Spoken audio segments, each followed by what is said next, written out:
Hello, everyone, and welcome to ACFCS's State Your Case, True Tales of Financial Crime. This FinCrime podcast focuses on case studies of financial crimes investigations from some of the top investigators from both public and private sector.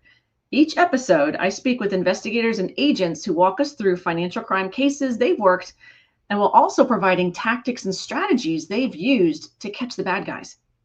State Your Case is an exclusive perk for ACFCS members. However, today you're in for a big treat. This episode will be made available to all in our community, member or not, because the information we're going to cover today is too important to keep to ourselves. Today, I'm honored to have U.S. Congressman Kevin Kiley of California District 3 to discuss his sponsored bill, H.R. 863, the National Human Trafficking Database Act. Thank you so much for being here, Congressman. Please tell us the genesis of this bill and what's your motivation for this? Yeah, of course. Well, thank you for the opportunity to share a little bit about it. I think this is a really important piece of legislation.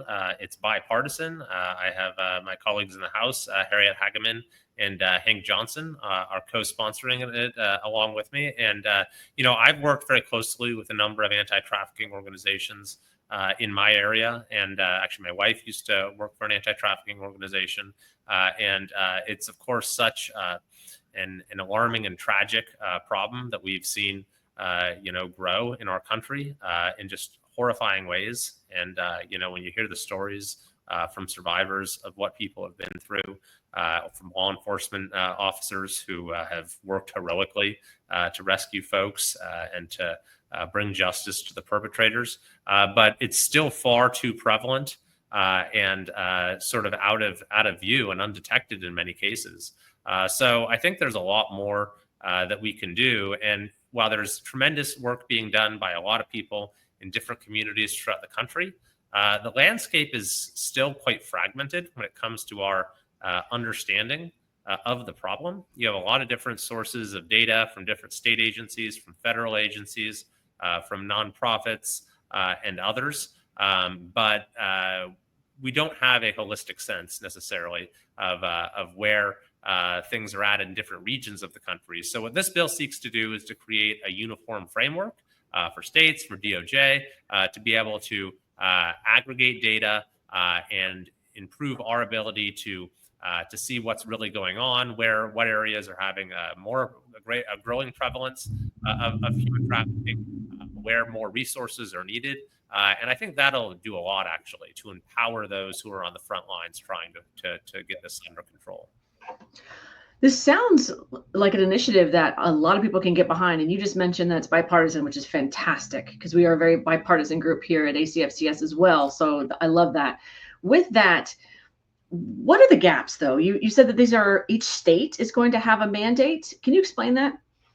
Yeah, so different states are going to have to report, and initially, it's going to be within a year, and then it's just going to be an annual thing. They're going to have to report a number of areas. So first of all, a number of prosecutions, arrests, convictions for trafficking, and then we're talking about aggregated and, of course, anonymized. That's very important. Anonymized data for state and federal hotlines, child services agencies, BIA, missing and murdered unit, DHS Center for Countering Human Trafficking, a whole host of others. And then, we of course want to look at indicators of related criminal activity. We want to look at, counts of survivors who are served by non-governmental victim services groups, how many of them are actually getting the assistance that they need, and sort of what kind of organizations exist in each region. So then that'll be a directory listing every anti-trafficking organization in each county, as well as its sort of primary service, whether it's doing prevention, whether it's doing support for victims. And so that'll give us a lot better sense of both the magnitude of the problem in different parts of the country and the capacity of the community collectively to try to deal with it. So you mentioned victim services. Now, we at ACFCS work with a lot of different nonprofits that really do a lot of that work. And I know also being on the ground talking to these folks that each district of each state has their own slew of groups that do the same thing. You just mentioned it as well. Is this a federal answer to this? Is this a way that these groups answer up to the federal level? How does that work? Is this addressing gaps? Yeah, it's addressing gaps. I think that I don't know if it's so much that they answer to the federal level, but it's more about trying to provide coordination, trying to make sure that everyone that's on the ground doing this work has a clear view of what's going on, and then we can hopefully provide support at the federal level where it's needed. So you identify an area where, wow, there's really gosh, the problem seems to really be on the rise in this particular region, but they don't have the sort of support they need from victim support groups, or maybe they don't have the specialized law enforcement capacity in this area that some other areas have, then that'll give us the ability to provide support and coordination and access to resources. That sounds like a good gap to fill. I know that in Oklahoma, I'm going to bring up Oklahoma specifically, mainly because we have friends there. Oklahoma, the AG's office had what was called a human trafficking response unit. They were bringing in social services, law enforcement, and anyone in between for these exact types of things. Will you be working with attorneys general across the United States? Oh yeah, absolutely. And we also, importantly in the bill, I mean, I think that's one of the virtues of this, is that we can really see what models have proven successful, like the one you just cited in Oklahoma. And then hopefully try to spread those best practices so that other states can adopt similar models, or different communities can adopt models that are draw on those best practices while being tailored to the nature of their community and the extent of the problem there. And we're also providing grants and incentives as well. So this is being run out of OVC, and it can award up to $50 million per year to cover the sort of state agencies that are needing to collect and submit this data, because we know that can kind of be, a process. And so we want to make sure that that states have the means to be able to put that together. So it sounds like this is not a law enforcement arm. It sounds like this is an analysis type of arm to help law enforcement. Is that a stretch? Exactly right. Yeah, that's exactly right. Yeah. Okay. And you said that the bill directs victims or victim information to OVC. OVC is the Office for Victims of Crime. Mm-hmm. And can you explain exactly what that is, how it differs from DHS, which is the Homeland Security's Countering of Human Trafficking Center? Yeah, so OVC is specifically set up, Office for Victims of Crime, to be a victim support entity. And so I thought that this was the right place to sort of locate this database, this program, because I wanted it to be, fundamentally victim focused and centered. And at the end of the day, everything that we're doing here in terms of gathering data, in terms of asking states to coordinate, it is in the name of figuring out how can we help the most victims. So you've also mentioned anonymized tips and information and tracking. You're going to track NGOs, victim demographics. How are these data points going to help be turned into actionable intelligence for compliance and fraud examiners as well? Yeah, so the anonymization is crucially important. The survivor confidentiality provisions that are built into that. We don't want anyone's personal information to be compromised in any way. That's absolutely fundamental. But we also want the data to be useful. So we are asking for it to be both anonymized and fairly finely grained, so that, for example, when you're getting data from the state, it's not just going to give you state top line numbers, but it's going to be disaggregated by county, and ideally even more specific than that, but at least by county, so that you can see, okay, here's the number of arrests, here's the number of convictions in this county versus that county. Here's the number of tips we've gotten from hotlines in this county as opposed to that county. Here's the coverage of anti-trafficking organizations in this part of the state versus this part of the state. And I think that that'll be useful probably to states just in coordinating their own policies or responses within their own borders, but will certainly be useful in coordinating activity across borders as well. Now, I could be way off on this one. When I hear that, I think that might help. I don't know, maybe I'm just an eternal optimist. It might help with the prosecution rate, because in the US, the prosecution rate against human trafficking is abysmally low. If I'm correct, about 21,000 people were reported last year in 2024 in the US being either sex or labor trafficked. And we only have 127 cases that were convicted. It seems very, I know there's a lot of different data points and a lot of different reasons for that we can't get into in just the 25 or 15 minutes we have left. However, do you think that something like this could actually help with that conviction rate, and how? Oh, absolutely. I mean, I think that, number one, it'll provide some transparency. I think that just when you sort of see how few convictions there are, then that'll get, states and counties that haven't been directing enough resources at the problem to maybe step things up. But it'll also show us gaps in terms of where more resources are needed, so that we can assist jurisdictions that may not have the capacity to deal with these issues. And I think that the anti-trafficking organizations that are addressing all facets of this as well can really use this data too. I mean, I know that they often have their own, data sets in terms of how they focus resources, but this is going to give them a lot more of a window into what things look like within their region, within their state, across the country. And so they can figure out where their services are most needed, where they need to send their volunteers, where they need to be doing more outreach in order to find victims and get them to come forward and seek support. I had a roundtable a couple of months ago with a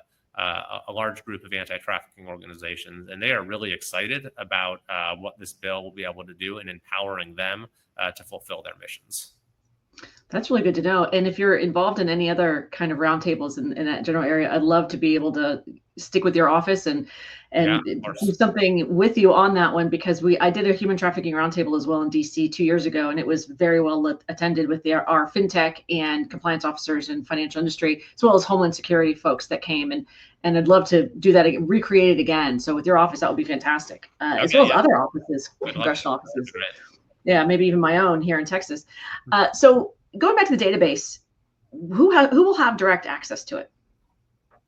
Well, it's going to be public. So we want to make sure that this is something that folks can access and actually see firsthand, and evaluate the scope of the problem and see where resources are needed and see where things are most prevalent. I think that element of transparency is really part of what's missing right now. And so me as a general person, just looking up research for a learning module, I'll be able to get in there and say, hey, this county did the following when it comes to human trafficking arrests, tactics, procedures. Here's the modus operandi of this particular general area, that sort of thing. Yeah, exactly. I mean, we want this to be usable, right? So the having data that kind of sits in a desk drawer somewhere, right, in Washington, D.C., okay, we have it, but what use can we make of it? We want this to be actionable data that the people who have the power to make a difference can actually use in order to make a bigger difference. So you're saying we can take that data and action it however we want, correct? If it's in our district. Well, that's right, exactly. And but of course we want part of the goal is coordination as well, so that we right. And in fact, when you have publicly accessible data, then that gives you sort of a way to coordinate, because now you have everyone kind of on the same page as to where the problem is most prevalent, where the gaps are, and how we can all work together to address them. So going back to what we do here at ACFCS, which is financial crime and following the money and the red flags and all that stuff. Question that I tailored for that specifically. Now, you may or may not be as familiar with the suspicious activity report database of FinCEN or have much to do with any committees that you're on or not. But we both know that traffickers frequently use the illicit proceeds through a complex number of financial channels.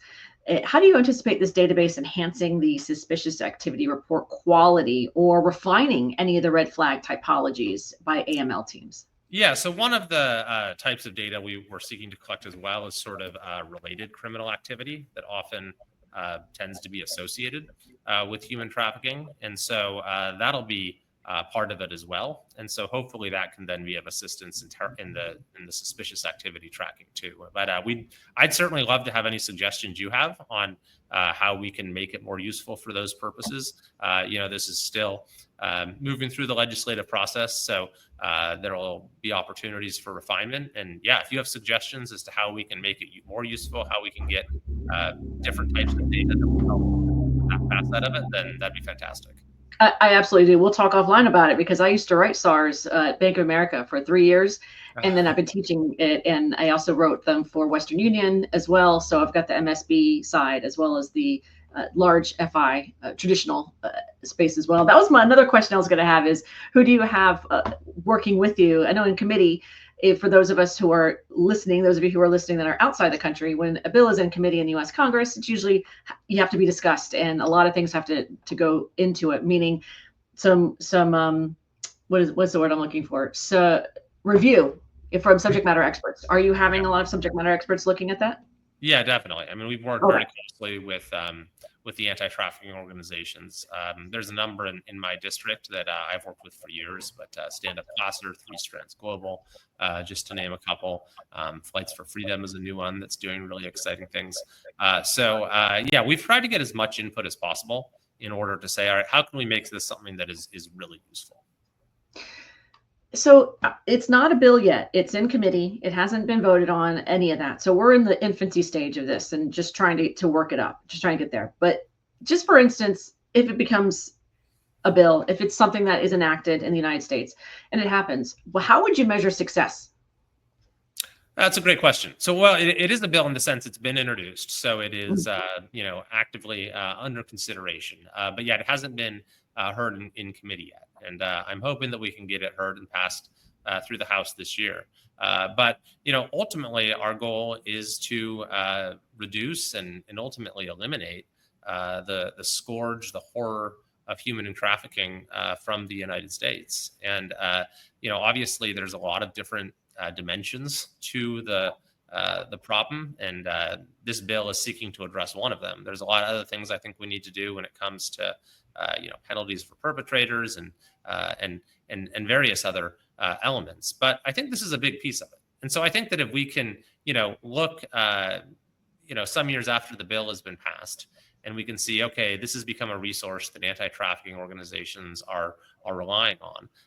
This is a resource that has resulted in states and localities being able to more intelligently distribute their resources so as to get the biggest assistance where it's needed. If we can see, counties that had, let's say, where there was a gap, right, where you had a high prevalence of reports to hotlines or activity by anti-trafficking organizations, all of these indicia of a high prevalence of sex trafficking, but then had low convictions, low arrests. If we close that gap, and so we had hopefully more arrests and then fewer actual indications of trafficking activity, I think those are the sort of metrics we want to look to.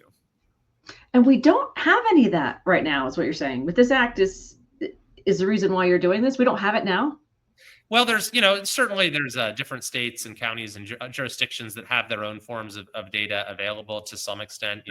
That's kind of, it sort of just depends on the jurisdiction, right? And we certainly don't have anything that's a unified national data set. So this is going to provide, it's going to be standardized. That's the key as well, because you don't know, you might be comparing apples and oranges in some cases when you're looking across jurisdictions.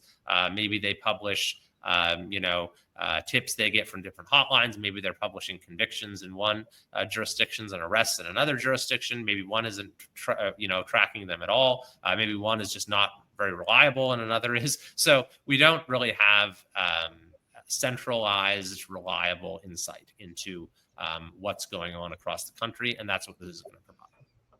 Well, it sounds like it's a win if it can be pushed through the finish line. That's for sure. Now, a couple more, and then I'll let you go. I have down here, we all know that force, fraud, and coercion is part of the recipe for human trafficking. Successful conviction, or at least that's part of it, right? Will this database help to figure out if it's force, fraud, and coercion, or is it simply just raw intel collection?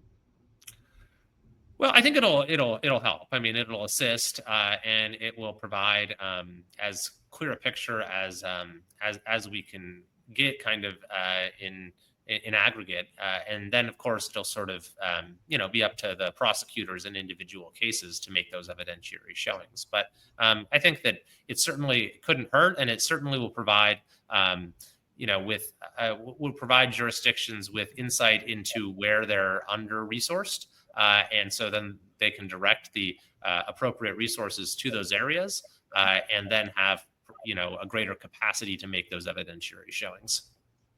That's great. How much money is set aside for this? Well, it's the $50 million in grants is what we're offering, and that'll just assist states in being able to provide the data in an anonymized but standardized and disaggregated way. So the states have to apply for a grant to get. That's right. Yeah. To get this, but now if the bill is passed, the way it's written now, if the bill is passed, what does that mean by a state? Do they, if they don't do anything, if they don't want to apply for the grant, they don't have to put in any information? Well, no, we're asking this of all the states, and but the grants will assist them in being able to do so.